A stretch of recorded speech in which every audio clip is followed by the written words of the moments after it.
بسم اللہ الرحمن الرحیم نحمدہ ونصلی علی رسولہ الکریم اما بعد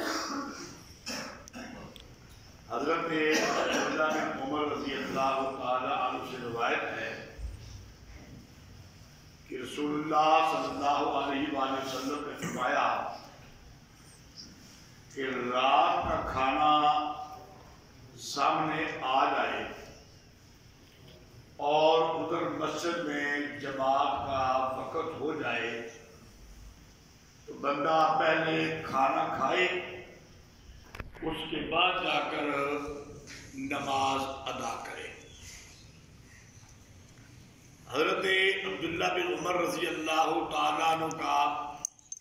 اسی روایت میں آگے فعل بھی نقل کیا گیا ہے۔ ایک بار حضرت عبداللہ بن عمر رضی اللہ تعالیٰ عنہ کھانا کھا رہے تھے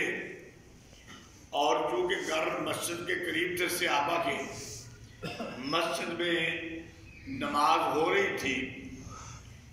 اور قرات کی آواز بھی آ رہی تھی۔ حضرت عبداللہ بن عمر رضی اللہ تعالیٰ عنہ کھانا کھاتے رہے، بڑے آرام سے کھانا کھایا اور پھر جا کے مسجد میں نماز ادا کی۔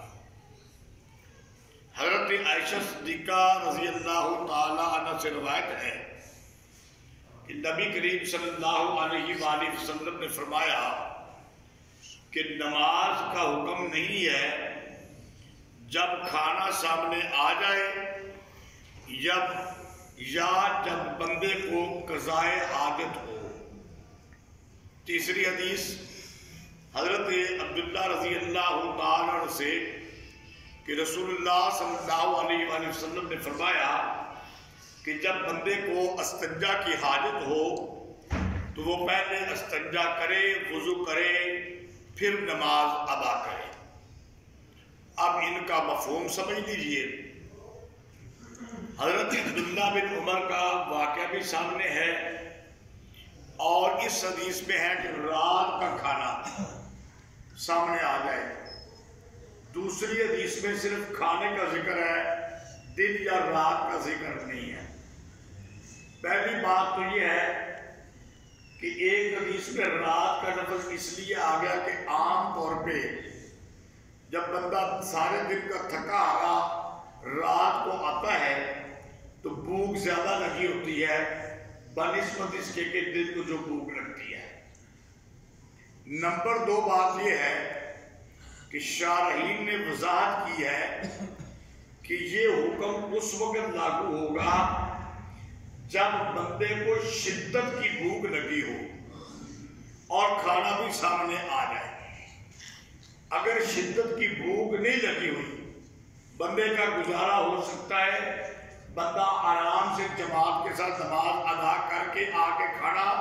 کھا سکتا ہے، تو پھر پہلے یہ ہے کہ پہلے جماعت کے ساتھ نماز ادا کرے۔ بس سمجھ آ گئی؟ پھر پہلے کیا ہے کہ جماعت کے ساتھ۔ اگر شدت کی بھوک ہے، کھانا بھی سامنے آ چکا ہے، پھر ظاہری بات ہے کہ اگر وہ جماعت کے ساتھ جائے گا تو جماعت میں اس کو کھانے کی طلب ہوگی، نماز کے اندر خشوع و خضوع بھی باقی نہیں رہے گا، کھانے کی طرف دھیان لگا رہے گا، بھوک کی وجہ سے کمزوری بھی محسوس ہوگی۔ تو شارحین نے وضاحت فرما دی ہے کہ شدت کی بھوک ہو تب بندے کو چاہیے، خواہ دن کا کھانا ہو یا رات کا کھانا ہو، تو پہلے کھانا کھائے پھر نماز پڑھے۔ نمبر دو، ظاہری بات ہے کہ انسان کو قضائے حاجت ہو، پیشاب یا پخانہ کی،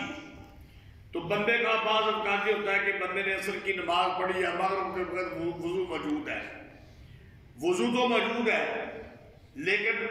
پیشاب کی حاجت بھی موجود ہے۔ تو اب اگر بندہ نماز کے لیے آ جائے، بھائی پہلے نماز پڑھ لوں اور بعد میں باتھ روم کے اندر چلا جاؤں گا، تو ہو سکتا ہے کہ پیشاب اس کے قطرہ اس کا نکل جائے،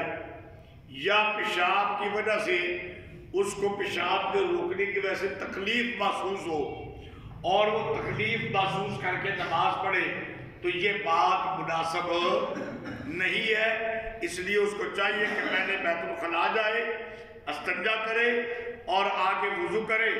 جماعت مل جاتی ہے تو ٹھیک ہے، نہیں ملتی تو اکیلے نماز پڑھ لے۔ اور تیسری حدیث کے اندر بھی یہی بات ہو رہی ہے کہ اگر استنجے کی حاجت ہے تو پہلے استنجا کرے